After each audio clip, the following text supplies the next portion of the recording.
நன்றியால் பாடிடுவோம், நன்றியால் பாடிடுவோம். நல்லவர் இயேசு நல்கிய எல்லாம் நன்மைகளை நினைத்தே. நல்லவர் இயேசு நல்கியதெல்லாம் நன்மைகளை நினைத்தே.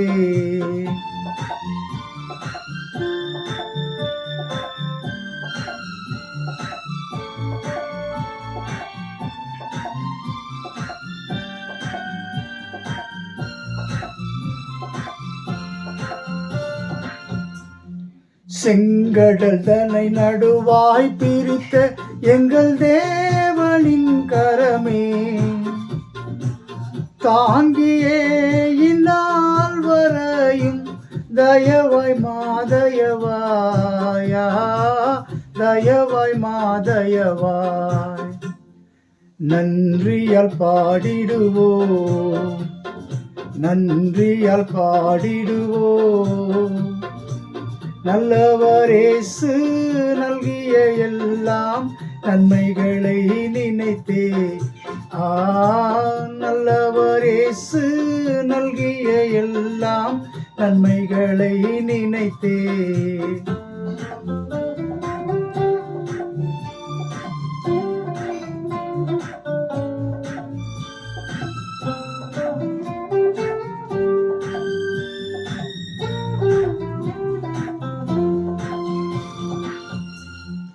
உயிர்த்தெழு உயர்த்தினார் உன்னதர் வரை உடன் சுதந்திரராயிருக்க. கிருபையின் மகதானம் அது வரும் காலங்களில் விளங்க, வரும் காலங்களில் விளங்க. நன்றியால் பாடிடுவோம், நன்றியால் பாடிடுவோம். நல்லவர் இயேசு நல்கிய எல்லாம் நன்மைகளை நினைத்தே. நல்லவர் இயேசு நல்கிய எல்லாம் நன்மைகளை நினைத்தே.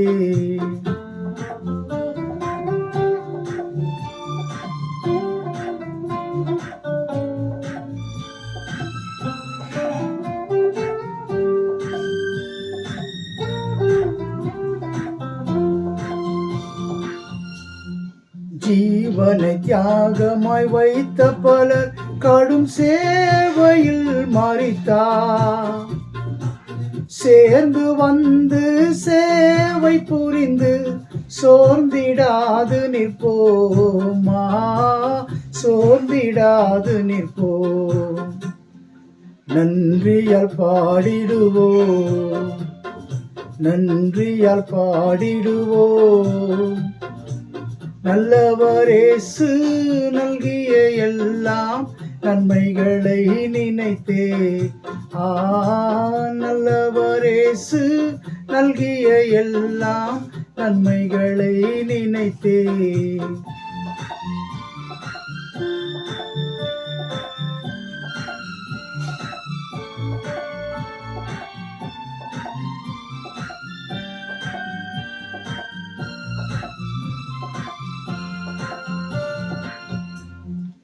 அழைக்கப்பட்டோரே நீ உன்னத அழைப்பினை அறிந்தே வந்திடுவே. அளவில்லா திரு ஆக்கி மீதனை அவனை யார் கழிப்பீரா, அவனை யார் கழிப்பீர். நன்றியால் பாடிடுவோம், நன்றியால் பாடிடுவோம். நல்லவர் இயேசு நல்கிய எல்லாம் நன்மைகளை நினைத்தே. நல்லவர் இயேசு நல்கிய எல்லாம் நன்மைகளை நினைத்தே.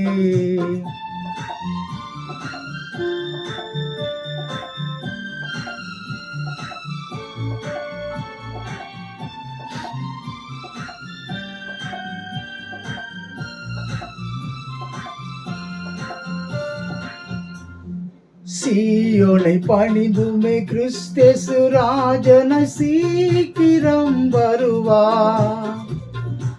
சிந்தை வைப்போம் சந்திக்கவே சியோனின் ராஜனையே, சியோனின் ராஜனையே. நன்றியால் பாடிடுவோம், நன்றியால் பாடிடுவோம். நல்லவர் இயேசு நல்கிய எல்லாம் நன்மைகளை நினைத்தே, நல்லவர் இயேசு நல்கிய எல்லாம் நன்மைகளை நினைத்தே. ஹல்லேலூயா, ஹல்லேலூயா. ஸ்தோத்திரம் ஆண்டவரே, உம்மை ஸ்தோத்தரிக்கிறோம், துதிக்கிறோம் ஆண்டவரே. ஹல்லேலூயா. உம்மை போற்றுகிறோம் ஐயா, உம்மை புகழுகிறோம் ஐயா, உமக்கு நன்றி செலுத்துகிறோம் அப்பா. நீர் நல்லவர், வல்லவர், மகிமைக்கு பாத்திரர் ஆண்டவரே. இந்த நாளிலும் ஆண்டவரே எங்களை கண்மணி போல நடத்தி வருகிறீரே, அதற்காக உம்மை நன்றியோடு துதிக்கிறோம் ஐயா. உம்மை ஸ்தோத்தரிக்கிறோம் ஆண்டவரே, உம்மை துதிக்கிறோம் ஆண்டவரே. ஹல்லேலூயா. உமக்கு நன்றி ஆண்டவரே, உமக்கு நன்றி ராஜா, உமக்கு நன்றி ராஜா. ஹல்லேலூயா, ஹல்லேலூயா. ஸ்தோத்திரம், ஸ்தோத்திரம், ஸ்தோத்திரம், ஸ்தோத்திரம் ஆண்டவரே. ஹல்லேலூயா. உம்மை துதிக்கிறோம், துதிக்கிறோம், துதிக்கிறோம் அப்பா. துதிகளின் மத்தியில் வாசம் செய்கிறவரே, உம்மை ஆண்டவரே உம்மை நன்றியோடு துதிக்கிறோம் அப்பா. ஹல்லேலூயா. ஆமென். உம்மாலே எல்லாம் கூடும் அப்பா, உம்மாலே கூடாதது ஒன்றுமில்லை தகப்பனே. ஹல்லேலூயா. ஸ்தோத்திரம் ஆண்டவரே, ஸ்தோத்தரிக்கிறோம், உம்மை துதிக்கிறோம், உமக்கு நன்றி செலுத்துகிறோம். நீர் நல்லவராய் இருக்கிறீர் ஆண்டவரே. ஹல்லேலூயா, ஹல்லேலூயா. கூடுமே, எல்லாம் கூடுமே, உம்மாலே எல்லாம் கூடும். கூடாதது ஒன்றுமில்ல, உம்மால் கூடாதது ஒன்றுமில்ல. கூடுமே, எல்லாம் கூடுமே, உம்மாலே எல்லாம் கூடும். கூடாதது ஒன்றுமில்ல, உம்மால் கூடாதது ஒன்றுமில்ல. ஆமென் ஆண்டவரே. கடல் மீது நடந்தீரையா, கடும் புயலை அடக்கினீரே, சாத்தானை ஒடுக்கினீரே, சர்வ வல்லவரே ஆண்டவரே. கடல் மீது நடந்தீரையா, கடும் புயல் அடக்கினீரே, சாத்தானை ஒடுக்கினீரே, சர்வ வல்லவரே. கடல் மீது நடந்தீரையா, கடும் புயல் அடக்கினீரே. ஆமென் ஆண்டவரே. கூடும் அப்பா, உம்மாலே எல்லாம் கூடும் ஆண்டவரே. அப்பா, எந்த மனிதனையும் நீர் மாற்ற உம்மாலே கூடும் ஆண்டவரே. உம்மாலே கூடாதது ஒன்றுமில்லை தகப்பனே. ஹல்லேலூயா.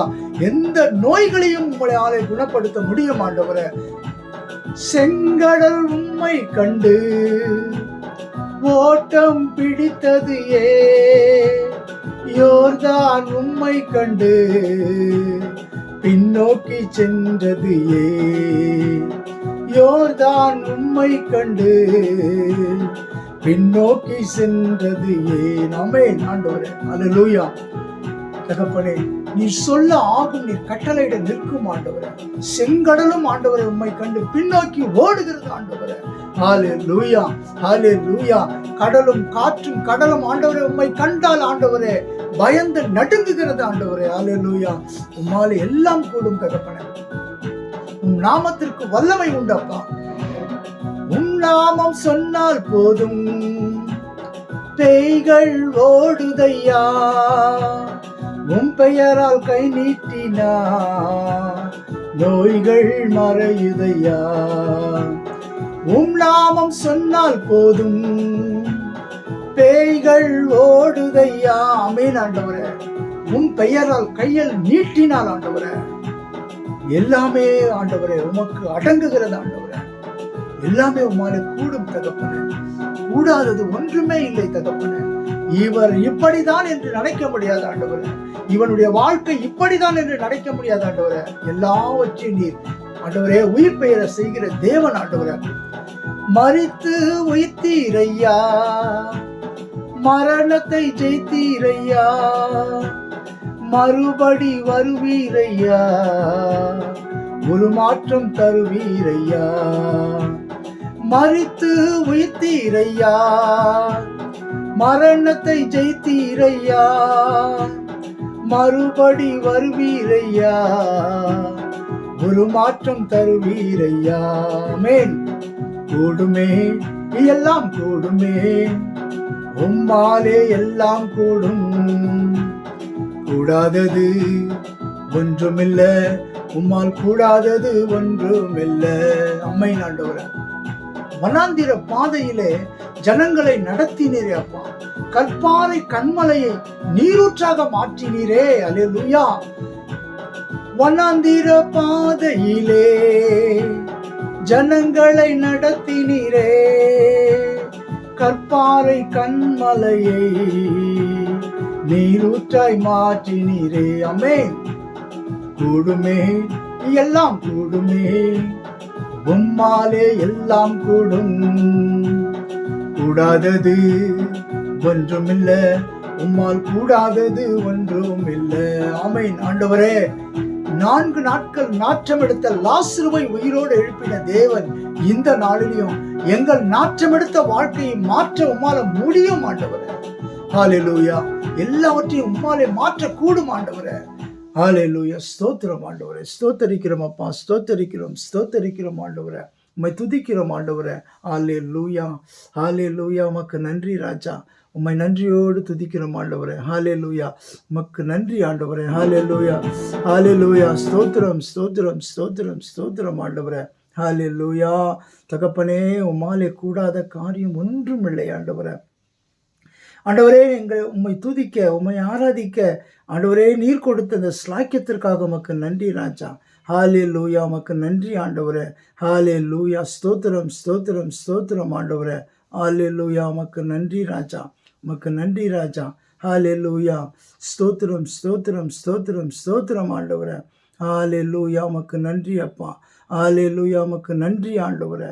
ஸ்தோத்திரம் ஆண்டவரே. ஸ்தோத்திரம் அப்பா. ஸ்தோத்திரம் ஆண்டவரே. ஹல்லேலூயா. ஹல்லேலூயா. ஸ்தோத்திரம் ஆண்டவரே. ஹல்லேலூயா. உமக்கு நன்றி ராஜா. நீர் செய்ய நினைத்தது தடைப்படவே படாத ஆண்டவரே. நீர் செய்ய நினைத்தது ஒரு நாளும் தடைப்படாத ஆண்டவரே. நீர் அவ்வளவு பெரிய தேவன் ஆண்டவரே. நீர் சொல்ல ஆகும், நீர் கட்டளையிட நிற்கும் ஆண்டவரே. என் கர்த்தர் செய்ய நினைத்தது அது தடைப்படாது. என் தேவன் என்னை ஆசீர்வதித்தால் தடுப்பது யாரு? என் கர்த்தர் செய்ய நினைத்தது அது தடைப்படாது. என் தேவன் என்னை ஆசீர்வதித்தால் தடுப்பது யாரு? என் தேவனால் நான் உயருவேன், என் தேவனால் நான் பெருகுவேன். என் தேவனால் நான் உயருவேன், என் தேவனால் நான் பெருகுவேன். நிச்சயம் நடக்கும், நிச்சயம் நடக்கும். சுற்றி உள்ள கண்கள் அதை பார்க்கும். என்னை சுற்றி உள்ள கண்கள் அதை பார்க்கும். ஆமென். ஆண்டவரே, கர்த்தாவே, ஆவிக்குரிய வாழ்க்கையிலும் பொருளாதார வாழ்க்கையிலும் ஆண்டவரே குறைவின்றி நடத்துகிறவரே உமக்கு நன்றி ராஜா. நான் கலங்கி நின்ற போது கலங்காதே என்றாரே. நான் தனித்து நின்ற போது நான் இருக்கிறேன் என்றாரே. நான் கலங்கி நின்ற போது கலங்காதே என்றாரே. நான் தனித்து நின்ற போது நான் இருக்கிறேன் என்றாரே. கர்த்தர் எந்தன் கரம் பிடித்து நான் உன்னை விட்டு விலகேன், நான் உன்னை என்றும் கைவிடேன் என்றாரே. கர்த்தர் எந்தன் கரம் பிடித்து நான் உன்னை விட்டு விலகேன், நான் உன்னை என்றும் கைவிடேன் என்றாரே. என் தேவனால் நான் உயருவேன், என் தேவனால் நான் பெருகுவேன். என் தேவனால் நான் உயருவேன், என் தேவனால் நான் பெருகுவேன். நிச்சயம் நடக்கும், நிச்சயம் நடக்கும். சுற்றி உள்ள கண்கள் அதை பார்க்கும். என்னை சுற்றி உள்ள கண்கள் அதை பார்க்கும். ஆமாண்டவரே, எந்த சூழ்நிலையில் இருந்தாலும், எப்படிப்பட்ட ஒரு வேதனையில இருந்தாலும் நீர் கரம் பிடித்து நடத்துகிறீர் ஆண்டவரே. நான் முடியாது என்ற போது முடியும் என்றாரே. நான் மனம் தளர்ந்த போது திடன் கொள் என்றாரே. நான் முடியாது என்ற போது முடியும் என்றாரே. நான் மனம் தளர்ந்த போது திடன் கொள் என்றாரே. கர்த்தர் எந்தன் அருகில் நின்று நான் உனக்காய் யாவும் செய்வேன், உன் தேவை பார்த்து கொள்வேன் என்றாரே. கர்த்தர் எந்தன் அருகில் நின்று நான் உனக்காய் யாவும் செய்வேன், என் தேவை பார்த்து கொள்வேன் என்றாரே. என் தேவனால் நான் உயருவேன், என் தேவனால் நான் பெருகுவேன், என் தேவனால் நான் உயருவேன், என் தேவனால் நான் பெருகுவேன். நிச்சயம் நடக்கும், நிச்சயம் நடக்கும், சுற்றி உள்ள கண்கள் அதை பார்க்கும். என்னை சுற்றி உள்ள கண்கள் அதை பார்க்கும். கர்த்தர் செய்ய நினைத்தது அது தடைபடாது. என் தேவன் என்னை ஆசீர்வதித்தால் தடுப்பது யாரு? என் கர்த்தர் செய்ய நினைத்தது அது தடைபடாது. என் தேவன் என்னை ஆசீர்வதித்தால் தடுப்பது யாரு? என் தேவனால் நான் உயருவேன், என் தேவனால் நான் பெருகுவேன், என் தேவனால் நான் உயருவேன், என் தேவனால் நான் பெருகுவேன். நிச்சயம் நடக்கும், நிச்சயம் நடக்கும், சுற்றி உள்ள கண்கள் அதை பார்க்கும். என்னை சுற்றி உள்ள கண்கள் அதை பார்க்கும். ஹல்லேலூயா. இந்த நாளிலும் பிரியமானவர்களே, உங்களோட வாழ்க்கையிலும் சரி, இதை யார் கேட்டுக்கொண்டிருக்கிற வாழ்க்கையிலும் சரி, அவர் செய்ய நினைத்தது நிச்சயமாகவே தடைபடாது. நீ எந்த வியாதி படுக்கையில இருந்தாலும் சரி, இன்றைக்கு ஒருவேளை உங்களுடைய வாழ்க்கையில ஆசீர்வாதம் இல்லாமல் இருக்கலாம், இன்றைக்கு ஒருவேளை உங்கள் கண் காணாமல் இருக்கலாம், இன்றைக்கு நான் என்னுடைய வாழ்க்கை எப்படி மாறும் என்று சொல்லி உங்களுடைய உள்ளத்திலே ஒரு அங்கலாய்ப்பு இருக்கலாம், எங்களுடைய எதிர்காலம் எப்படி இருக்கும்னு சொல்லி அங்கலாய்ப்பு இருக்கலாம். ஆனால் ஆண்டவர் சொல்லுகிறார், அவர் செய்ய நினைத்தது ஒரு நாளும் தடைபடாது. அவ்வளவு வல்லமை உள்ள தேவன். அதுக்கு முன்பாக பாடின பாடல், அவர் காற்றையும் கடலையும் அதட்டுகிற தேவன், நாற்றம் எடுத்த லாசருவை உயிரோடு எழுப்பின தேவன். அதனாலதான் அவரால் எல்லாமே கூடும் என்று சொல்லி பார்த்தோம். இந்த நாளிலும் கர்த்தர் செய்ய நினைத்தது ஒரு நாளும் தடைபடாது. ஹல்லேலூயா. உம்மை நன்றியோடு துதிக்கிறோம் ஆண்டவரே, உம்மை ஸ்தோத்தரிக்கிறோம், உம்மை போற்றுகிறோம், உம்மை புகழுகிறோம் அப்பா. உமக்கு நன்றி செலுத்துகிறோம் ஆண்டவரே. நீர் எவ்வளவு வல்லமை உள்ள தேவன் என்பதை நாங்கள் அறிந்திருக்கிறோம் அப்பா. ஹல்லேலூயா. உம்மை ஸ்தோத்தரிக்கிறோம், உம்மை துதிக்கிறோம், உமக்கு நன்றி செலுத்துகிறோம் ஆண்டவரே. கர்த்தாவே, இந்த துதி பலிகளை என் ஆண்டவரும் என் இரட்சகரும் என் மீட்பரும் ஆகிய இயேசு கிறிஸ்துவின் மூலமாக பிதாவே உமக்கு ஏறெடுக்கிறோம் அப்பா. இந்த நாளிலும் நம்ம இந்த ஆவிக்குரிய தன்மைகளை பார்த்து கொண்டு வருகிறோம். ஹல்லேலூயா. ஸ்தோத்திரம் ஆண்டவரே, ஸ்தோத்தரிக்கிறோம், ஸ்தோத்தரிக்கிறோம், ஸ்தோத்தரிக்கிறோம் அப்பா, ஸ்தோத்தரிக்கிறோம் ஆண்டவரே. ஹல்லேலூயா. ஸ்தோத்தரிக்கிறோம், துதிக்கிறோம் ஆண்டவரே. இந்த நாளிலும் இந்த ஆவிக்குரிய தன்மைகள் சொல்லிட்டு ஒரு கடந்த வாரங்கள் நாம் பார்த்து கொண்டு வருகிறோம். இந்த நாளிலும் பார்த்தீங்கன்னு சொன்னா மனரம்யம் காணப்படும். இந்த ஆவிக்குரிய தன்மை உள்ள மனுஷனுக்கு எப்படி இருக்கும்? மனரம்யம் காணப்படும். இன்றைக்கு நம்ம பாடின பாடல்கள் பார்த்தீங்கன்னு சொன்னா, என் கர்த்தர் செய்ய நினைத்தது அது தடைபடாது. அப்போ கர்த்தர் ஒரு வாழ்க்கையில செய்ய நினைத்தது நிச்சயமாகவே தடைபடாது. இந்த நாளிலும் இந்த ஆவிக்குரிய தன்மையை பார்த்து கொண்டு வருகிற நாம் இந்த நாளிலே நாம் பார்க்க இருக்கிறது மனரம்யம். ஒரு மனிதன் வசதி வாய்ப்புகள் இருக்கும் பொழுது மாத்திரம்தான் அவனுடைய தன்மைகள் இப்படி இருக்கும் என்று சொல்ல முடியாது. ஆவிக்குரிய தன்மை உள்ளவனுக்கு எந்த சூழ்நிலையிலும் வாழ கற்றுக்கொள்வார்கள். இப்போ நீங்க பார்த்தீங்கன்னு சொன்ன பிரியமானவர்களே, நீங்க உங்களுடைய வாழ்க்கையில வசதி வாய்ப்புகளோடு வாழ்ந்து கொண்டிருக்கலாம். அதனால தான் ஒரு சிலர் டைலாக் சொல்லுவாங்க. என்ன சொல்லுவாங்கன்னு கேட்டிங்கன்னா, அவன் வாழ்ந்தவன் தாழ்ந்துடக்கூடாதுடா, அவன் வாழ்ந்து ஆசீர்வாதமாக இருந்தவன் தாழ்ந்து போகக்கூடாது, அவன் தாழ்ந்து போனான்னா அவனுடைய மனநிலை அவ்வளவுதான். அதனால தான் இன்றைக்கு நம்மளுடைய வாழ்க்கையிலும் சரி, இருக்கும் பொழுதும், இல்லாத பொழுதும் நம்முடைய வாழ்க்கை எப்படி இருக்க வேண்டும்? இந்த ஆவிக்குரிய தன்மை உள்ள மனிதர்கள் எப்படி இருக்கிறார்கள்? இதை தான் நம்ம பார்க்க இருக்கிறோம் இன்றைக்கு. இந்த ஆவிக்குரிய தன்மை உள்ளவர்கள் எப்படி நாவடக்கத்தோடு இருந்தார்கள்? எப்படி உலக வாழ்க்கையை வெறுத்து வாழ்ந்தார்கள்? அதே நேரத்தில இன்றைக்கு அந்த மன ரம்யம் எப்படி வரும் ஒரு மனுஷனுக்கு? பணம் இருந்தா தான் சில பேர்லாம் கேட்டீங்கன்னா, "காசு இல்லடா என்னால எங்கேயும் போ முடியலடான்னுவாங்க." சில பேர கேட்டீங்கன்னா, நான் பஸ்ல வரும்பொழுது 2 சகோதரிங்க பேசிக் கொண்டிருக்கிறாங்க. "இந்த பாரும்மா, என்கிட்ட காசு இருந்தா தான் நான் வெளியிலயே வருவேன். நான் காசு இல்லன்னா நான் வெளிய வரமாட்டேன்." அப்போ அவங்களுடைய மனநிலை என்ன எதன் மேல இருக்கிறது? அவங்களுடைய மனநிலை அந்த பணத்தின் மேல இருக்கிறது. அவங்களுடைய மனநிலை அந்த ஆசீர்வாதத்தின் மேல இருக்கிறது. ஆனால் இங்கே நாம் பார்க்க இருக்கிற காரியம் பார்த்தீங்கன்னு சொன்னா, எந்த சூழ்நிலையிலும் இந்த ஆவிக்குரிய மனிதர்கள் எப்படி வாழ்ந்தார்கள்? அப்படின்னு சொல்லி நம்ம தியானிக்க இருக்கிறோம். கர்த்தர் இந்த வார்த்தைகளை நம்மளை ஆசீர்வதிக்கணும். இந்த வார்த்தைகளின்படி நம்மளை நடத்தணும். இந்த வார்த்தைகளை நம்மளை புடமிடணும். இன்றைக்கு நம்மளுடைய வாழ்க்கையில நாம எப்படி இருக்கிறோம்? இந்த வாழ்க்கையில நம்ம வாழ்ந்து கொண்டிருக்கிற வாழ்க்கையில நம்மகிட்ட இருந்தா தான் வாழ்க்கையா? இல்லன்னா இல்லையா? நீங்க அழகாக பாடல்ல சில பாடல்லாம் பார்த்தீங்கன்னா, கொடுத்ததெல்லாம் யாருக்கு கொடுத்திருக்கிறார் ஆண்டவரு? நீ அடிமைன்றதுக்காக உன் மேல மழை பெய்யாதா? நீ பாவி என்பதற்காக உன் மேல் மழை பெய்யாதா? இப்படி பல காரியங்கள் இருக்கிறது. கடவுள் கொடுப்பது எல்லாமே எல்லாருக்காகவும். எல்லாருக்காகவும் கொடுக்கிறார். காற்று யாருக்காக கொடுக்கிறார்? இந்த காற்று இல்லன்னா எவனாவது பணம் வச்சுக்கிட்டு உயிர் வாழ முடியுமா? இந்த காற்று இல்லன்னா, பணம் வச்சுக்கிட்டு அவனால உயிர் வாழ முடியுமா? முடியாது.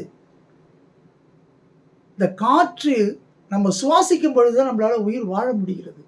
பிரியமானவர்களே, இன்றைக்கு நான் உங்களோடு கூட பகிர்ந்து கொள்ளுகிற வார்த்தை என்னன்னு பார்த்தீங்கன்னு சொன்னா, நாம எப்படி வாழ்கிறோம் என்பதை சற்று சிந்தித்து பார்க்க வேண்டும். அதனால தான் இந்த இடத்துல இந்த பரிசுத்தவான்கள் எப்படி வாழ்ந்தார்கள்? இருந்தால் தான் வாழ்ந்தாங்களா? இல்லன்னா அவங்க வாழலையா? கோடி கோடியா பணம், மில்லியனரா இருந்தவர் அதை தூக்கி போட்டுவிட்டு வந்து சாதாரண ஒரு வாழ்க்கையில இன்றைக்கு வாழ்ந்து முதிர் வயதில மரித்திருக்கிறார்.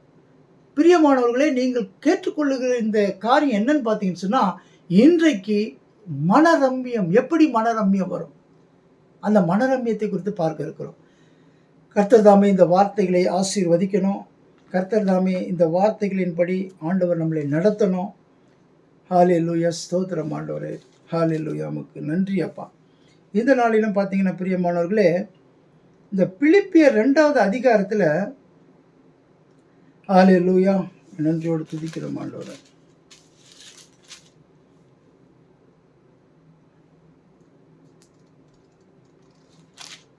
ஹalleluya, ஸ்தோத்திரிக்கிறோம் ஆண்டவரே. இந்த நாளிலும் பார்த்தீங்கன்னு சொன்னா, பிலிப்பியர் 2வது அதிகாரத்தில் என்னன்னு பார்த்தீங்கன்னு சொன்னா, 2 ஹalleluya, ஸ்தோத்திரம் ஆண்டவரே. பிலிப்பியர் 4:11 வாசிப்போம் நம்ம முதலாவதாக. பாருங்க, இந்த இடத்துல இவர் சொல்லுகிற வார்த்தை என்னன்னு பார்த்தீங்கன்னு சொன்னா, இவர் இந்த பிலிப்பியருக்கு எழுதுறாரு. என்ன எழுதுகிறாருன்னு பார்த்தீங்கன்னு சொன்னா, அந்த மக்கள் எதை சார்ந்து வாழ்கிறார்கள்? இந்த பிலிப்பு பட்டணத்து மக்கள் எப்படி வாழ்கிறார்கள்? அதை குறித்து இவர் எப்படி பேசுகிறார் என்பதை நாம் பார்க்க இருக்கிறோம். ஸ்தோத்திரம் ஆண்டவரே, உம்மை நன்றியோடு துதிக்கிறோம், ஸ்தோத்திரிக்கிறோம். இந்த நேரத்திலும் ஆண்டவரே கர்த்தாவே, உம்முடைய வார்த்தையை தியானிக்க, ஆண்டவரே இந்த வார்த்தைகளை எங்களை புடமிட, இந்த வார்த்தைகளின்படி நாங்கள் வாழ எங்களை பலப்படுத்துங்கப்பா. உடைய கரத்தில் நாங்கள் ஒப்பு கொடுக்கிறோம் ஆண்டவரே. தேவனுடைய கரம் எங்களை வழி நடத்தட்டும். இந்த வார்த்தைகளின்படி ஆண்டவரே எங்களை புடமிடட்டும்.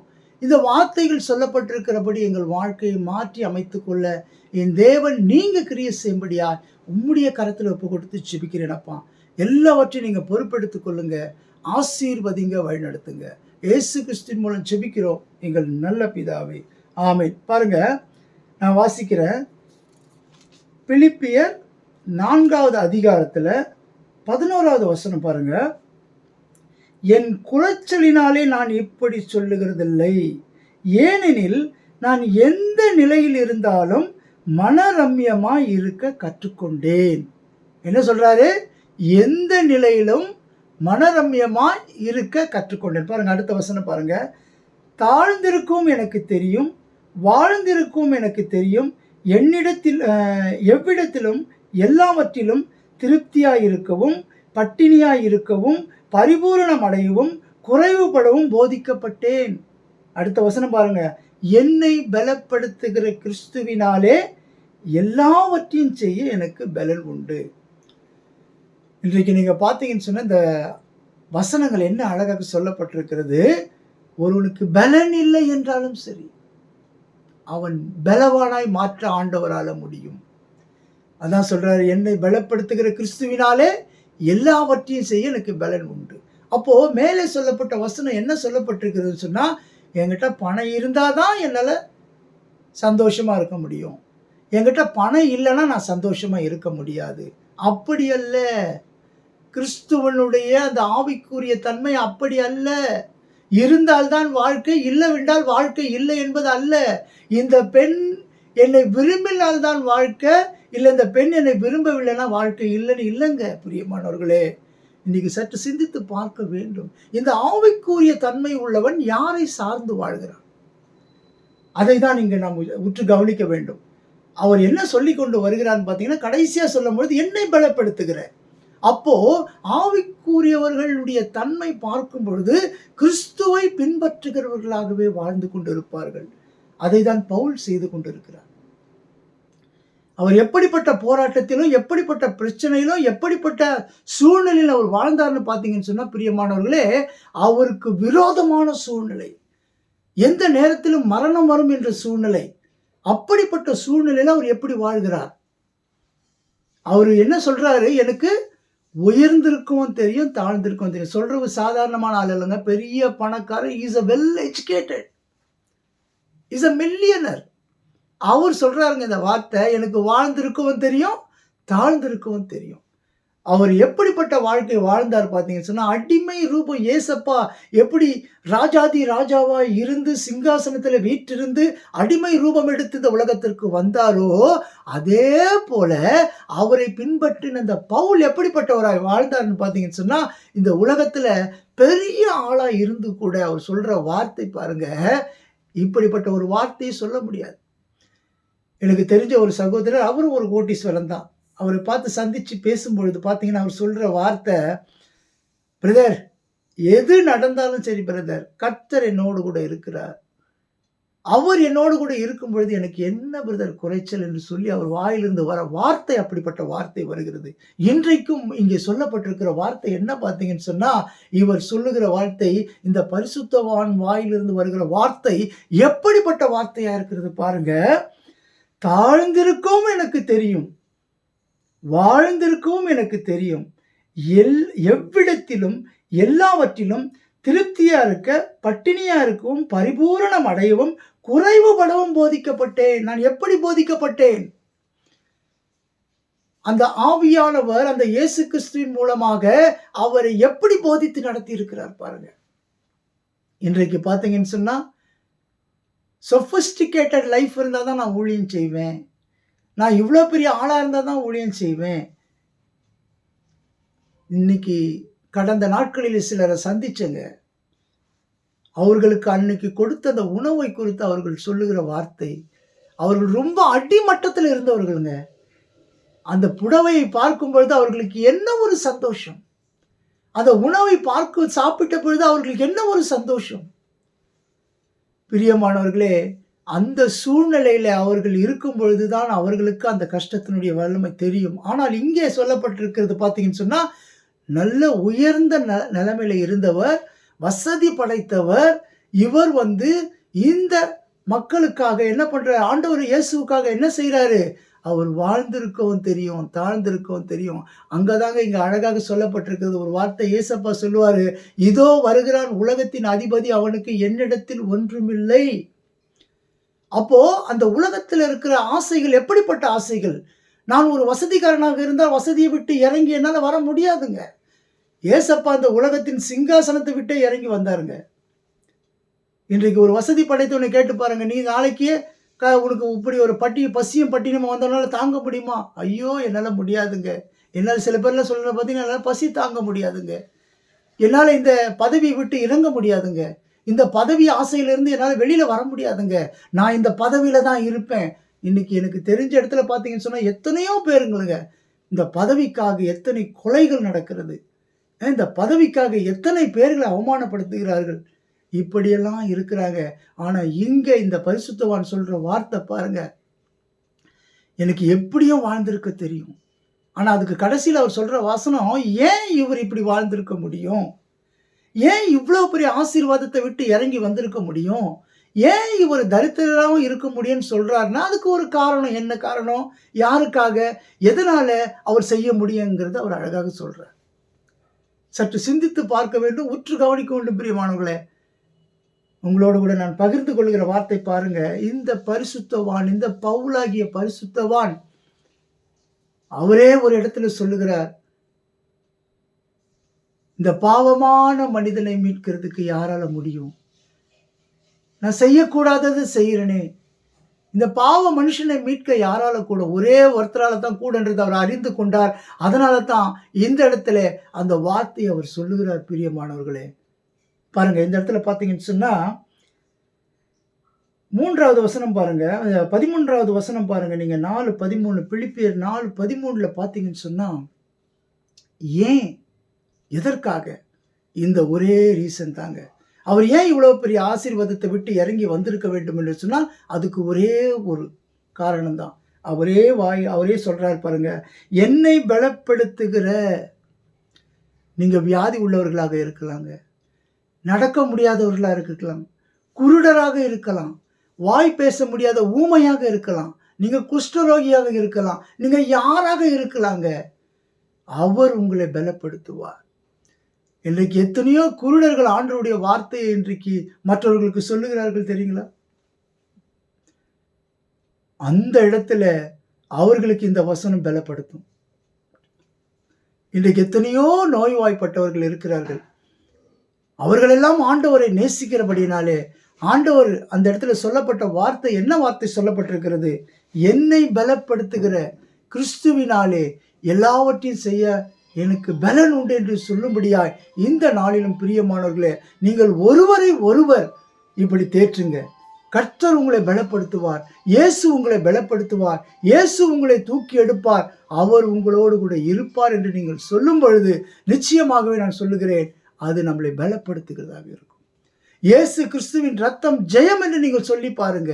எந்த சூழ்நிலையில் இருந்தாலும் சரி, அந்த ரத்தம் தாங்களை நம்மளை மீட்டெடுத்தது, அந்த ரத்தம் தாங்க நம்மளை தூக்கி எடுத்தது, அந்த ரத்தம் தாங்க நம்மளை காப்பாற்றியது, அந்த ரத்தம் தாங்க இன்னைக்கு நம்மளுடைய வாழ்க்கையை பாவ குழியிலிருந்து தூக்கி எடுத்தது. ஒவ்வொரு கிறிஸ்தவர்களை கேட்டு பாருங்க, சொல்லுவாங்க, நான் எப்படிப்பட்டவனாக இருந்தேன், இன்றைக்கு எப்படிப்பட்டவனாக மாற்றப்பட்டிருக்கிறேன்.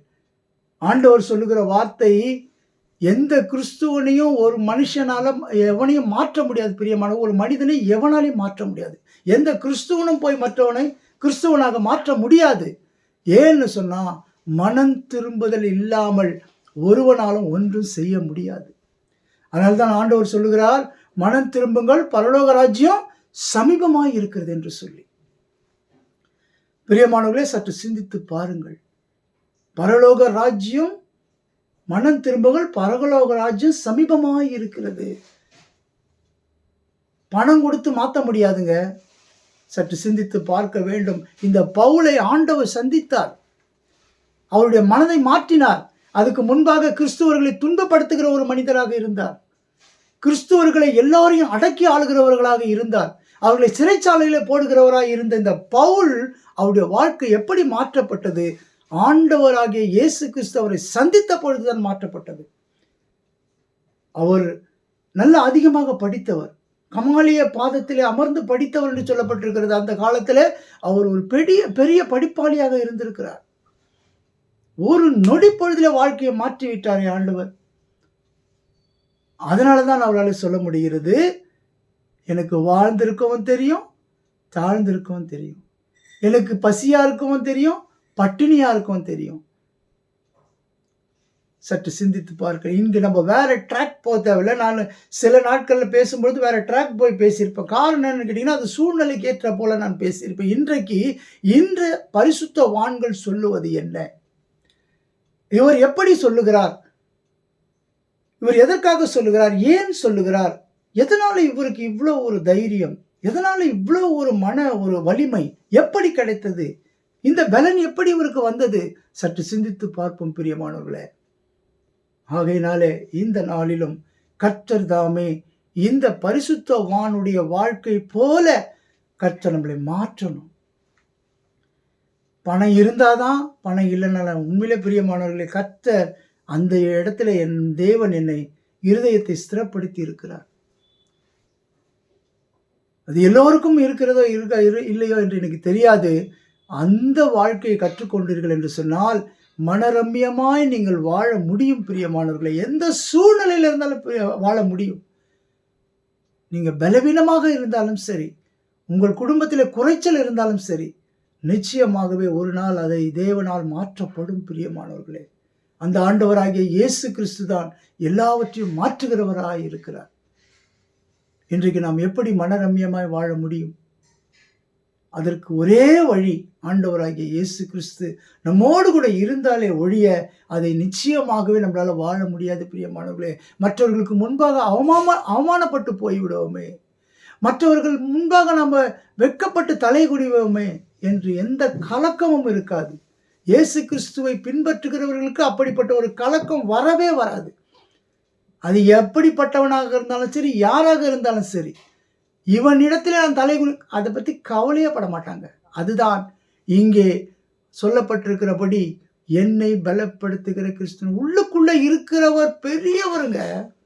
இந்த உலகத்தில் இருக்கிறவனை காட்டிலும் நமக்குள்ள இருக்கிறவர் பெரியவர். அவரை விட பெரியவர் இந்த உலகத்தில் யாருமே கிடையாது. அப்படிப்பட்ட ஒரு உள்ளத்துக்குள்ள இருக்கும்போது எவன் என்ன சொன்னா எதை பத்தி கவலை என்ன? அதனாலதான் இன்னைக்கு எத்தனையோ பரிசுத்தவான்கள் தங்கள் உயிரை மாய்த்து கொண்டார்கள். அவர்களை சிலுவையில் அறைந்தார்கள். பேதுரு சொல்லுகிறார், என்னை இயேசு கிறிஸ்துவை போல சிலுவையில் அறையாதீர்கள், என்னை தலைகீழாக சிலுவையில் அறையுங்கள் என்று. ஏன்? எவ்வளவு தைரியமாக கொடுக்கிறார் பாருங்க. விசுவாசத்தினாலே தங்கள் மரித்தவர்களும் உண்டு என்று சொல்லப்பட்டிருக்கிறது. பிரியமானவர்களே, சற்று சிந்தித்து பார்க்க வேண்டும். எப்படி இந்த வல்லமை கிடைக்கிறது? அதனால்தான் இந்த பவுலையும் துன்புறுத்தினார்கள். இரத்த சாட்சியாக எல்லாரும் மரிக்கிறார்கள். எத்தனை பேர் இன்றைக்கு ஆண்டவருக்காக உயிரை தியாகம் பண்ணிக்கிறார்கள். ஒரிசாவிலே அந்த கார்ல வைத்து கொளுத்தி விட்டார்கள். அதை பற்றி அவர்கள் கவலைப்படவில்லை. இன்னும் அதாவது என்ன சொல்லுவாங்கன்னு சொன்னா, அழிக்க அழிக்க அழிக்க அது இந்த மூட்டை பூச்சி போல, அதை நசுக்கிட்டா செத்துற நினைக்காதீங்க, அதுலேருந்து உருவாகி கொண்டே இருக்கும். பிரியமானவர்களே, இங்கே வல்லமை எங்கிருந்து கிடைக்கிறது? இந்த பலன் எப்படி கிடைக்கிறது? ஆகையினாலே இன்றைக்கு நீங்கள் புரிந்து கொள்ள வேண்டியது என்னவென்று சொன்னால், கர்த்தராகிய இயேசு கிறிஸ்து நமக்குள்ளே இருப்பார் என்று சொன்னால், நாசமோசமோ, பஞ்சமோ, உபத்திரவமோ, பட்டினியோ, பசியோ, அவமானமோ, நிந்தையோ ஒன்றும் உங்களை சேதப்படுத்த முடியாது. யார் என்ன நினைச்சாலும் ஒன்றும் செய்யவே முடியாதுங்க. கர்த்தர் செய்ய நினைத்தது அது தடைபடவே படாது. ஹல்லேலூயா. சற்று சிந்தித்து பாருங்கள் பிரியமானவர்களே. கர்த்தருடைய அந்த வார்த்தை வல்லமை உள்ளது. வானமும் பூமியும் ஒழிந்து போகும், அவருடைய வார்த்தை ஒரு நாளும் ஒழிந்து போகாது. எப்படி இந்த பரிசுத்தவான் இந்த உலகத்திலே எல்லாவற்றையும் இழந்து எல்லாவற்றையும் விட்டு வந்து தேவனுக்காக வைராக்கியமாக இருக்கிறார் என்று சொன்னால், அவர் சொன்ன அந்த கடைசி அந்த 13வது வசனம் சொல்றாரு பாருங்க, என்னை பலப்படுத்துகிற. இதுதாங்க நம்மளுக்கு முக்கிய அவசியமானது. நீங்கள் எவ்வளவு பெரிய போராட்டத்தில் இருந்தாலும் சரி பிரியமானவர்களே, இன்றைக்கு நாம் பார்த்தது என்ன? முதலாவதாக பார்த்தது இந்த பிலிப்பியருக்கு பவுல் எழுதுகிறது. இதே பவுல் தீமோத்தேயுக்கு எழுதுறார் பாருங்க. ஹல்லேலூயா.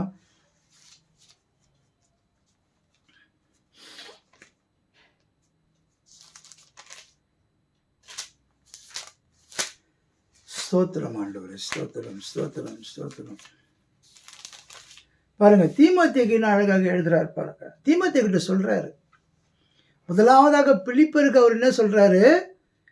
மனரம்யமாய் இருக்க கற்றுக்கொண்டேன் என்று சொல்றாரு. அதே மனரம்யத்தில் ரெண்டாவதாக பார்த்தீங்கன்னு சொன்னா இந்த தீமோத்தேயுக்கு எப்படி எழுதுறார் பாருங்க. தீமோத்தேயு என்று ஒரு ஊழியக்காரர். அவருக்கு எப்படி எழுதுறாருன்னு பாருங்க. இந்த தீமோத்தேயுக்கு பாருங்க, 1 தீமோத்தேயு 6ஆம் அதிகாரம் 6வது வசனத்திலிருந்து நான் வாசிக்கிறேன். முதலாவது பாருங்க, போதுமென்ற மனதுடனே கூடிய தேவ பக்திய மிகுந்த ஆதாயம். ஊழியக்காரருக்கு எப்படி சொல்லிக் கொடுக்குறாரு பாருங்க. போதும் என்கிற மனதுடனே கூடிய தேவ பக்திய மிகுந்த ஆதாயம். இதுதாங்க ஆவிக்குரிய வாழ்க்கையில தேவன் எதிர்பார்க்கிற காரியம். இதுதாங்க. நீ கோட்டீஸ்வரனா இருந்தாலும் சரி, நீ பெரிய ஐஸ்வர்யனா இருந்தாலும் சரி, அதை அவர் பார்க்கறது இல்லைங்க. அவர் பார்க்கறது என்ன தெரியுங்களா? என்ன சொல்றாரு பாருங்க, போதுமென்ற மனதோடு கூடிய. என்றைக்கும் அது ரொம்ப கஷ்டங்க. ஒவ்வொரு மனுஷனுடைய வாழ்க்கையிலும் இவ்வளவு போதுன்றது எவனும் சொல்ல மாட்டான். ஒருத்தர் சொல்லுவார், விளையாட்டாக சொல்லுவார், எங்க இந்த உலகத்தில் பொண்ணை கேட்டால் வேணான்னு சொல்லுவாங்களா, பொருளை கேட்டால் வேணான்னு சொல்லுவாங்களா, வீடு வேணுமான்னு கேட்டால் வேணான்னு சொல்லுவாங்களா, எல்லாம் எத்தனை வீடு இருந்தாலும் கொடுங்க கொடுங்க கொடுங்கன்னு தான் சொல்லுவாங்க. ஆனால் ஒன்று மாத்திரம்தான் சொல்லுவாங்க, போதுங்க, எனக்கு பசி ஆறிடுச்சு, வயிறு ஃபுல்லாகிடுச்சிங்க, எனக்கு போதுங்க. அதை தாங்க சொல்லுவாங்க. மற்ற எல்லாவற்றையும் என்ன சொல்லுவாங்க, வேணும் வேணும்னு தான் ஆசைப்படுவாங்க. இன்றைக்கு இங்கே என்ன சொல்லி கொடுக்குறாரு, ஆவிக்குரிய ஒரு வாழ்க்கையில் இந்த ஆவிக்குரிய மனிதன் எப்படி வாழ வேண்டும் என்பதற்காக அவர் சொல்லிக் கொடுக்குற காரியத்தை பார்த்தீங்கன்னு சொன்னால், பவுல் பாருங்க தீமோத்தேயுக்கு அழகாக எழுதுகிறார் பாருங்க. என்ன எழுதுகிறாருன்னு சொல்லி பார்த்தீங்கன்னு சொன்னால், அந்த முதலாவது வசனம், அந்த போதும் என்கிற மனதுடைய. ரெண்டாவது பார்த்தீங்கன்னு சொன்னால், அதுக்கு டெஃபினேஷன் கொடுக்குறாரு பாருங்க. ரெண்டாவது வசனம், உலகத்திலே நாம் ஒன்றும் கொண்டு வந்ததும் இல்லை, இதிலிருந்து நாம் ஒன்றும் கொண்டு போவதும் இல்லை என்பது நிச்சயம். It's a promise. அது அழகாக சொல்றாரு பாருங்க. ஒண்ணுமே நம்ம கொண்டு போக போறது இல்லையே, அதுக்கு எதுக்குங்க இப்படி ஒருத்தனை அடிச்சுக்கிறீங்க? இன்னைக்கு பாருங்க, இந்த அரசியலை பார்த்தீங்கன்னு சொன்னா பயங்கரமா இருக்குதுங்க. இந்த யூடியூப்ல தன்னுடைய வார்த்தைகள், அதாவது மீடியாக்குள்ள வரணுங்கிறதுக்காக, இந்த மீடியாவில் தன்னை பெரியாளுன்னு காட்டிக்கொள்ளணுன்றதுக்காக ஒருத்தன் எப்படி சாடுறான் பாருங்க. அவன் சாடுறான், அவனை இவன் சாடுறான். எப்படி இருக்கு பாருங்க பிரியமானவர்களே. நம்ம உலகத்தில் எப்படிப்பட்ட உலகத்தில் வாழ்ந்து கொண்டு இருக்கிறோம் தெரியுங்களா? பொல்லாங்கு நிறைந்த உலகத்தில் வாழ்ந்து கொண்டு இருக்கிறோம். அதனால தான் ஆண்டவர் சொல்லுகிறார், உலகத்தில் உபத்திரவங்கள் உண்டு, ஆனாலும் திடன் கொள்ளுங்கள், நான் இந்த உலகத்தை ஜெயித்தேன். தீமோத்தேயுக்கு எழுதும் போது அவ்வளவு அழகாக எழுதுறாரு பாருங்க. எது நமக்கு முக்கியம், உங்க வாழ்க்கையில எது முக்கியம் என்று சொல்லி அவர் அதை வலியுறுத்தி காட்டுகிறவராக இருக்கிறார். சற்று சிந்தித்து பார்ப்போம் பிரியமானவர்களே. இன்றைக்கு வாழ்க்கைக்கு தேவையானது என்ன என்பதை அறிந்து கொள்ள வேண்டும் என்று சொன்னால், இந்த வேதாகமத்தை வாசித்தீர்கள் என்று சொன்னால், இந்த வேதாகமத்தில் சொல்லப்பட்டபடி நடந்தீர்கள் என்று சொன்னால், உங்களால் எல்லாவற்றையும் மேற்கொள்ள முடியும் பிரியமானவர்களே. உங்களை அவமானப்படுத்துவார்கள், உங்களை நிந்திப்பார்கள், உங்களை பலவிதமான பொய்யான வார்த்தைகளை உங்கள் பேரில் சொல்வார்கள். ஆனாலும் ஆண்டவர் சொல்லுகிறார், நீங்க மகிழ்ந்து களி கூறுங்க, பரலோகத்தில் உங்கள் பலன் மிகுதியாக இருக்குமா. நம்மளை குறித்து குறை சொல்லுகிறார்களா, நம்மளை குறித்து ஏளனமாக பேசுகிறார்களா, நம்மளை மற்றவர்கள் முன்பாக அவமானப்படுத்துகிறார்களா, கவலையே படாதீங்க. கர்த்தர் அதை எல்லாவற்றையும் ரெண்டிப்பான ஆசீர்வாதத்தினால் நம்மளை நிரப்புவார் பிரியமானவர்களே. ஹல்லேலூயா. சற்று சிந்தித்து பார்ப்போம். மூன்றாவது பாருங்க, ஐஸ்வர்யவான்களாக விரும்புகிறவர்கள் சோதனையிலும் கண்ணியிலும் மனுஷரை கேட்டிலும் அழிவிலும் அமிழ்த்துகிற மதிக்கேடும் சேதமான பலவித இச்சைகளினாலும் விழுகிறார்கள். ஒன்றும் இல்லைங்க, பணம் வந்துருச்சுன்னு வச்சிங்களேன், அடுத்த ஆசை எங்கெங்கெல்லாம் போகும் தெரியுங்களா? கடந்த நாட்களில் கூட நீங்கள் பார்த்துருப்பீங்க. எவ்வளோ பெரிய ஒரு சம்பவத்தை நம்ம அந்த யூடியூப்பில் மீடியாஸ்லாம் பார்த்துருப்போம். அந்த சம்பவம் ஏன் வருது தெரியுங்களா? அவனுக்கு அந்த பணத்தின் மேலே உள்ள ஆசை, அந்த பணத்தினாலே அவனுக்கு வந்த ஆசைகளினால அவன் என்ன செய்கிறான்னு பார்த்தீங்கன்னு சொன்னால், அவனுடைய வாழ்க்கையில் அவன் எதையெல்லாம் அவன் அடையணும்னு நினைக்கும் பொழுது இங்கே என்ன வருது? பல கேடுகள் வருது. அவன் எப்படி பணம் சம்பாதிக்கிறான்னு பார்த்தீங்கன்னு சொன்னால், பலவித தவறான காரியங்களை செய்து பணம் சம்பாதிக்கிறான். அதில் ஒரு கோட் வேர்டு ஒன்று வரும். அந்த சம்பவத்தில் வரும்போது ஒரு வார்த்தை ஒன்று வருது. அதை வைத்து தான் இன்னைக்கு பெரிய அரசியல் ஆக்கி கொண்டு இருக்கிறார்கள். அப்படிப்பட்டவர்களுக்காக இவன் அவர்கள் மூலியமாக பணம் சம்பாதிக்க வேண்டும் என்பதற்காக, அவன் ஐஸ்வர்யனாக மாற வேண்டும் என்பதற்காக பல கேடுபாடுகளிலே மாட்டிக்கொள்ளுகிறான். ஹல்லேலூயா. சற்று சிந்தித்து பார்ப்போம் பிரியமானவர்களே. அதனால்தான் ஐஸ்வர்யனாக ஆக வேண்டும் என்று சொல்லி விரும்புவதை விட தேவன் நம்மளை ஐஸ்வர்யனாக ஆகட்டும். கர்த்தர் கொடுக்கிற ஆசீர்வாதமோ ஐஸ்வர்யத்தை தரும், அதனோடு கூட வேதனையை கூட்டார். இன்றைக்கு பிரியமானவர்களே, தவறான வழியிலே தங்களை ஐஸ்வர்யனாக்கி கொள்ளுகிறவர்கள் சற்று சிந்தித்து பார்க்க வேண்டும். எதற்காகங்க? அதனால்தான் சொல்லப்படும் முன்பாக வசனம் என்ன சொல்ல, உலகத்தில் நாம் ஒன்றும் கொண்டு வந்ததும் இல்லை, இதிலிருந்து ஒன்றும் கொண்டு போவதில்லை. எதற்காகங்க இந்த காரியத்தை நீங்க செய்றீங்கன்னு சொல்லிட்டு நாம சிந்தித்து பார்ப்போம் என்று சொன்னால், இந்த உலகத்திலே நாம் வாழ்கிற வாழ்க்கையில ஒரு அர்த்தம் இருக்கும். பிறந்தோம், வாழ்ந்தோம், மரித்தோம் என்று இல்லாதபடிக்கு பிறந்தோம், வாழ்ந்தோம், இதை செய்தோம், மரித்தோம் என்று சொல்லி இருக்கும் பொழுது கர்த்தருடைய சமூகத்திலே நம்மளுக்கு ஒரு நல்ல ஒரு வரவேற்பை நாம் அடைவோம். சற்று சிந்தித்து பார்ப்போம் பிரியமானவர்களே. பாருங்க, இந்த இடத்துல பார்த்தீங்கன்னு சொன்னா, அதுக்கு அடுத்த வசனம் பாருங்க, பிலிப்பியர் 6:10 வசனத்தை பாருங்க. பண ஆசை எல்லா தீமைக்கும் வேறாய் இருக்கிறது. சிலர் அதை இச்சித்து விசுவாசத்தை விட்டு வழுவி அநேக வேதனைகளாலே தங்களை உருவ குத்தி கொண்டார்கள். இன்றைக்கு பார்த்தீங்கன்னு சொன்னா, எவ்வளவு பெரிய ஆளாக இருந்தாலும் சரி, அந்த பண ஆசையினால என்னென்னலாம் நடக்குது தெரியுங்களா? ஒருவனை அழிப்பதற்காக அந்த பணம் பயன்படுகிறது. ஒவ்வொருவரையும் ஆட்டி படைக்கிறது. ஆனால் தான் அழகாக ஒருத்தர் சொல்லுவாரு, பணத்தை நீங்க ஆளுகை செய்யணுங்க, பணம் உங்களை ஆளுகை செய்யக்கூடாது. பணம் நம்மளை ஆளுகை செய்ததுன்னா நம்ம எப்படிப்பட்டவங்களா இருப்போம்? அது பின்னாடி ஓடிக்கொண்டே இருப்போம். அந்த பணத்தின் பின்பாக நம்ம ஓடிக்கொண்டு இருப்போம். ஆனால் நம்மளுடைய வாழ்க்கை அந்த பணத்தின் மேலே இல்லாதபடிக்கு பணத்தை நாம் ஆளுகை செய்ய வேண்டும். ஒரு நொடி பொழுதும் வீணாக்காமல் ஓடிக்கொண்டு இருக்கிறார்கள். எங்கே ஓடுகிறோம் என்று தெரியாமல் பணம் பணம் பணம் பணம் என்று ஓடிக்கொண்டிருக்கிறார். பணம் தேவைதான் பிரியமானவர்களே, பணம் தேவைதான். பணம் இல்லாமல் நம்மளால ஒன்றும் செய்ய முடியாது. உடுத்திக் கொள்வதற்கு பணம் தேவை, சாப்பிடுவதற்கு பணம் தேவை, எல்லாவற்றிற்கும் பணம் தேவை. அந்த பணம் நாம் ஆளுகை செய்ய வேண்டும். அந்த பணம் நம்மளை ஆளுகை செய்யக்கூடாது. அது நம்மளை ஆளுகை செய்ததுன்னா நம்மளை எந்த நேரம் ஒன்றா எப்போ ஒன்றா வர வைக்கும்.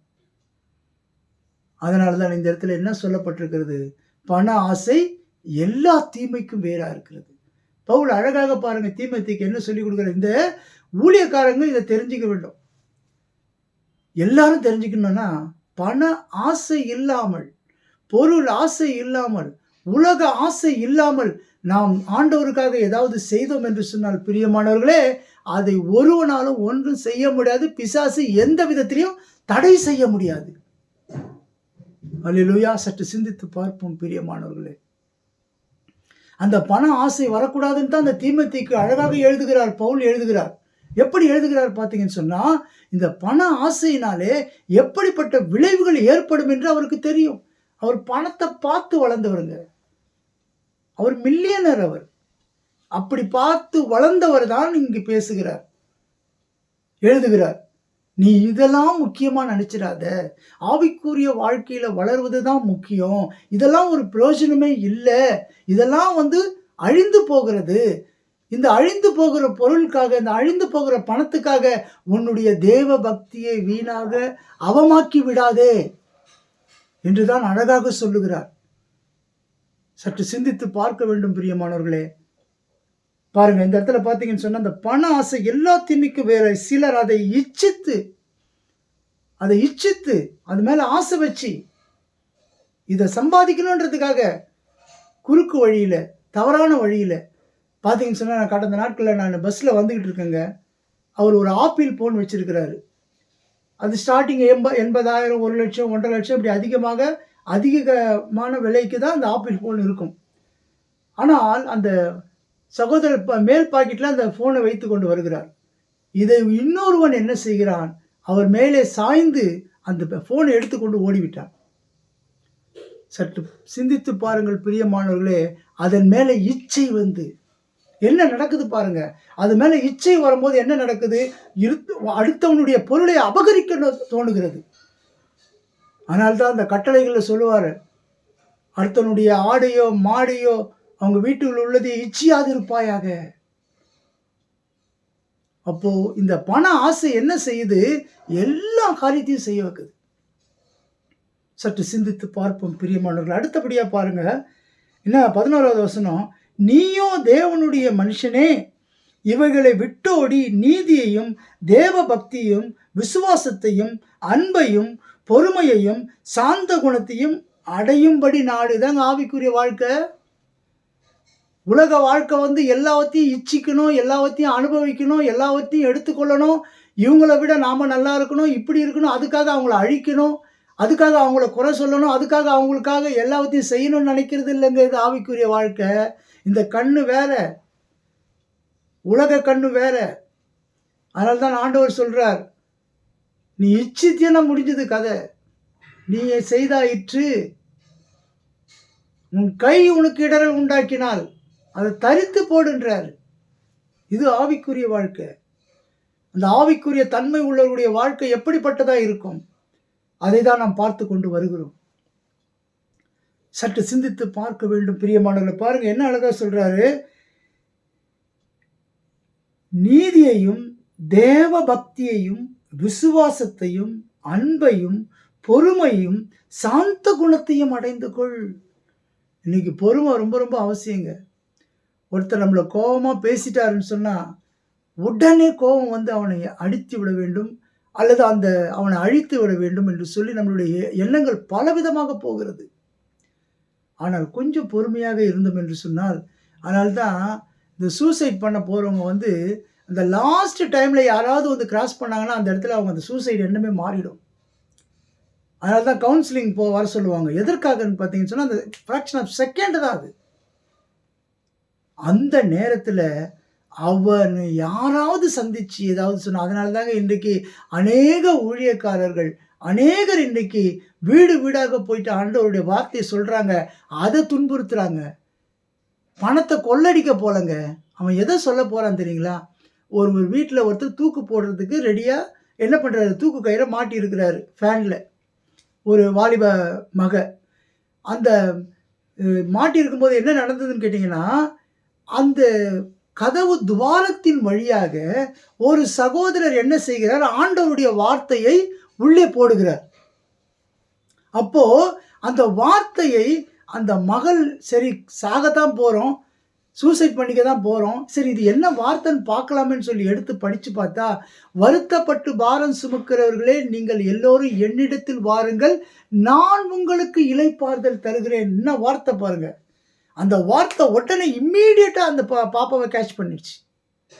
அந்த இருதயத்தில் அந்த பாப்பா அந்த இதை படித்த உடனேயும், நாம இளைப்பாறுதல் இல்லை, நம்ம கஷ்டப்படுறோன்னு சொல்லி தானே நம்மளை எல்லாரும் கைவிட்டுட்டாங்களே, நம்மளுக்கு இப்படி துரோகம் செஞ்சுட்டாங்களேன்னு தானே நம்ம மறிக்க போகிறோம். ஆனால் இப்படி ஒரு வார்த்தை சொல்லுகிறாரே, வருத்தப்பட்டு பாரம் சுமக்கிறவர்களே எல்லோரும் என்னிடத்தில் வாருங்கன்னு சொல்கிறாங்களே, நான் எங்கே போனாலும் புறக்கணித்தவங்க தான் இருந்தாங்களே என்று சொல்லி அந்த வார்த்தை அந்த மகளை தேற்றினதுனாலே அந்த மகள் இன்றைக்கு ஆசீர்வாதமாக ஒரு ஊழியக்காரருக்கு மனைவியாக இருந்து கொண்டிருக்கிறார். பிரியமானவர்களே, சற்று சிந்தித்து பார்ப்போம் பிரியமானவர்களே. இன்றைக்கு இதை தான் ஆண்டவர் ஆவிக்குரிய வாழ்க்கையில் சொல்லிக் கொடுக்கிறார். என்ன சொல்லிக் கொடுக்கிறார், நீ பாவத்தை வெறுத்து, நீ தீமையை வெறுத்து நன்மை செய். அப்படிதான் இந்த நன்மை செய்கிறவர்களாக இன்றைக்கு அநேக மக்கள் ஆண்டவருடைய வார்த்தையை சுமந்து கொண்டு திரிந்து கொண்டிருக்கிறார்கள். பிரியமானவர்களே, இன்றைக்கு நாம் அந்த வாய்ப்பை இழந்து விட்டோம் என்று சொன்னார், இன்றைக்கு இயேசு கிறிஸ்துவை நாம் ஏற்றுக்கொள்ளாமல் இழந்து விட்டோம் என்று சொன்னால் நிச்சயமாகவே பரிதவிக்கப்பட்டவர்களாக இருப்போம். பிரியமானவர்களே, நம்முடைய வாழ்க்கையிலே அது அப்படிப்பட்டதாய் மாறிவிடும். பிரியமானவர்களே, நீங்கள் அதை சற்று சிந்தித்து பார்ப்போம். ஹல்லேலூயா.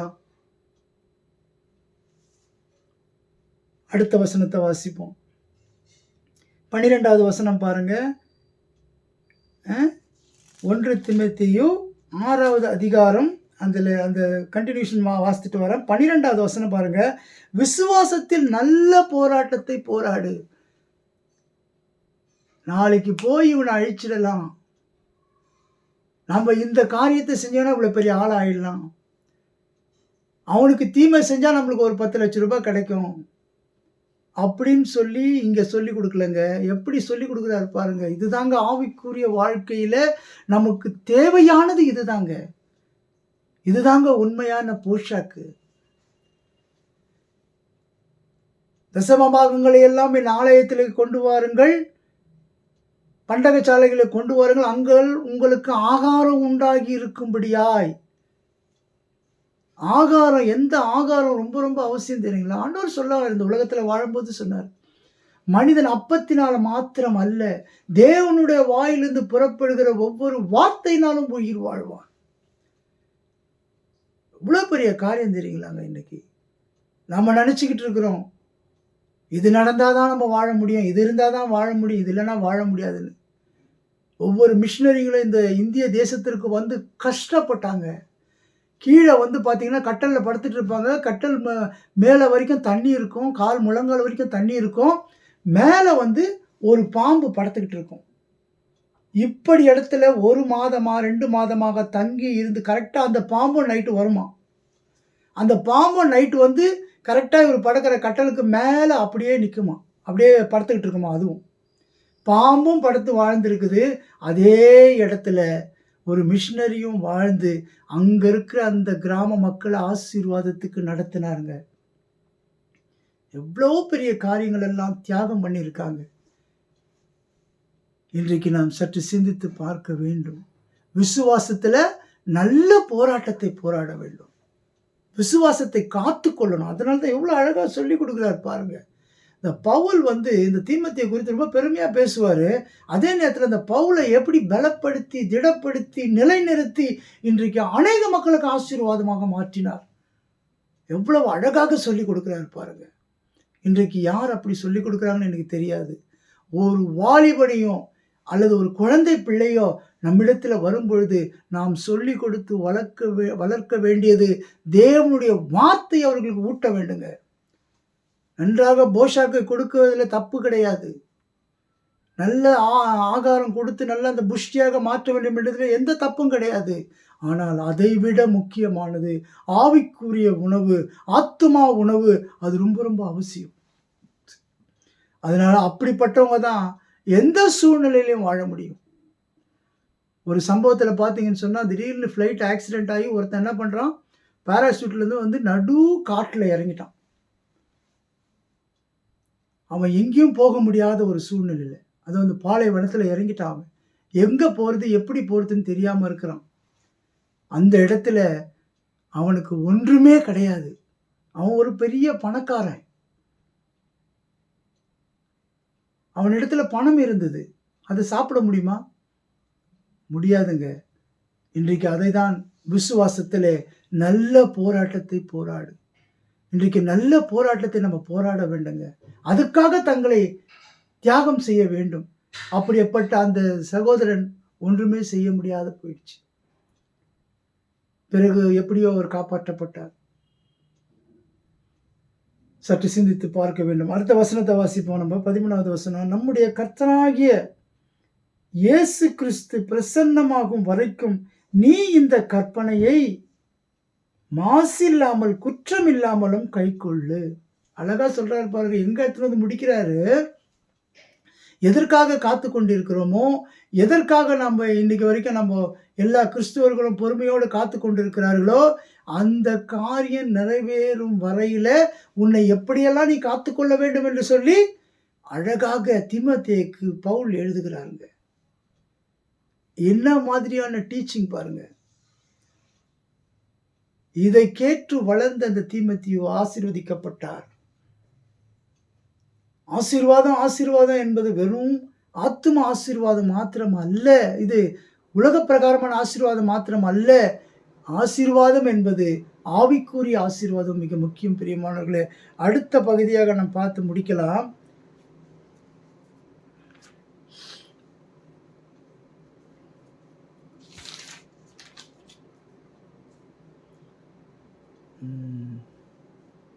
அல்லேலூயா, ஸ்தோத்திரம் ஆண்டவரே.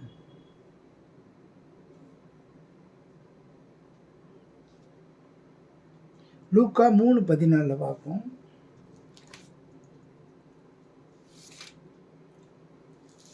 ஸ்தோத்திரம் ஆண்டவரே, கர்த்தாவே ஸ்தோத்தரிக்கிறோம், துதிக்கிறோம் ஆண்டவரே. இந்த மூன்றாவதாக பார்த்தீங்கன்னு சொன்னால் 14வது வசனத்தை நான் வாசிக்கிறேன்.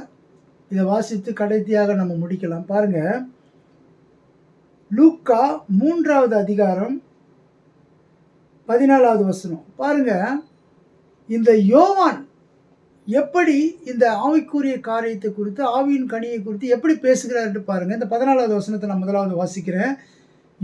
லூக்கா 3:14. அதற்கு அவன், உங்களுக்கு கட்டளை இருக்கிறதற்கு அதிகமாக ஒன்றும் வாங்காதிருங்கள் என்றான். போர்ச்சேவகரும் அவனை நோக்கி, நாங்கள் என்ன செய்ய வேண்டும் என்று கேட்டார்கள். அதற்கு அவன், நீங்கள் ஒருவருக்கும் இடுக்கண் செய்யாமலும் பொய்யாய் குற்றம் சாட்டாமலும் உங்கள் சம்பளமே போதுமென்று இருங்கள். என்ன அழகாக அவர் சொல்லி கொடுக்குறாரு பாருங்க. அதுக்கு முன்பான வசனத்தெல்லாம் பார்த்தீங்கன்னு சொன்னால், அவர் எப்படி எதற்காக இந்த கடைசியாக அந்த வசனத்தை 14வது வசனத்தை இப்படி சொல்கிறாருன்னு சொன்னால், உங்களுக்கு இருக்கிற அதுவே போதும், அந்த சம்பளமே போதும்னு சொல்கிறாருன்னு கேட்டிங்கன்னா, உங்களுடைய வாழ்க்கையில் எது ஆவிக்குரிய வாழ்க்கை என்பதை, மனம் திரும்புதலுக்கு ஏற்ற கனி என்பதை குறித்து அந்த 14வது வசனத்தில் அழகாக சொல்லப்பட்டிருக்கு. பாருங்கள், மனம் திரும்புதலுக்கு ஏற்ற 8வது வசனம் 3:8. மனம் திரும்புவதற்கு ஏற்ற கனிகளை கொடுங்கள். ஆபிரகாம் எங்களுக்கு தகப்பன் என்று உங்களுக்குள்ளே சொல்ல தொடங்காதிருங்கள்.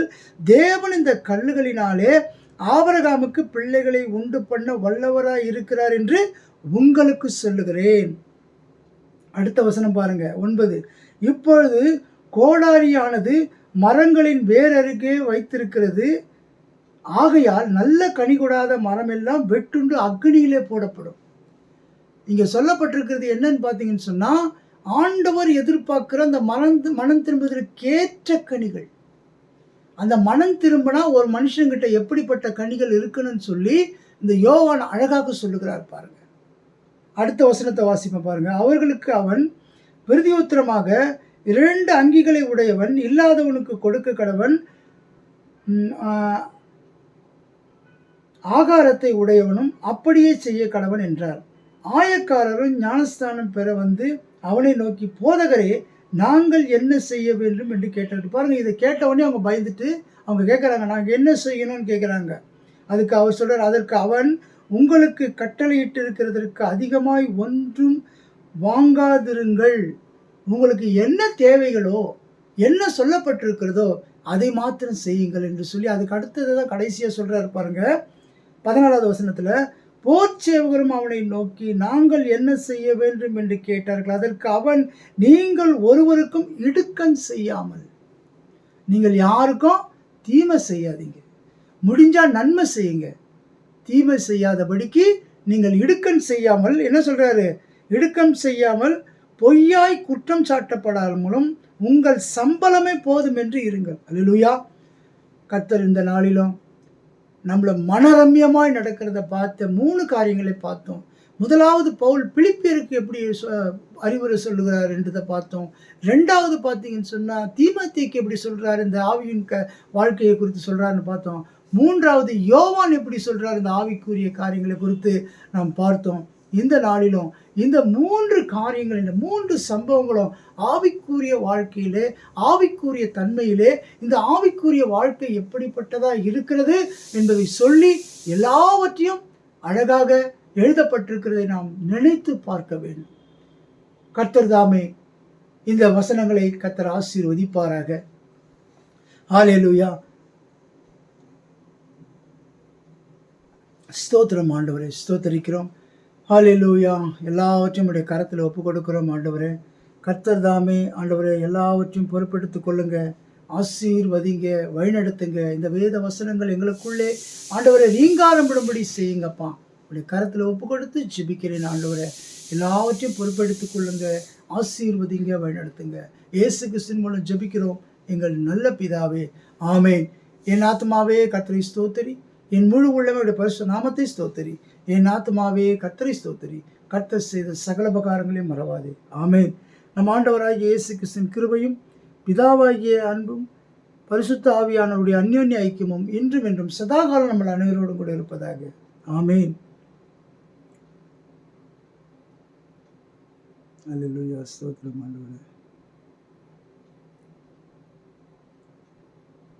ஸ்தோத்திரம் அப்பா, ஸ்தோத்திரம்.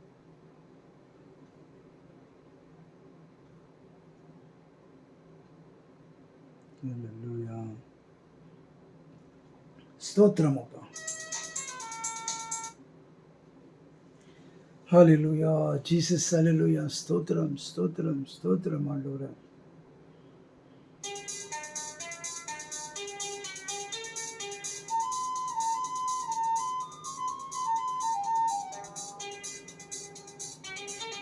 ஸ்தோத்திரம் ஆண்டவரே.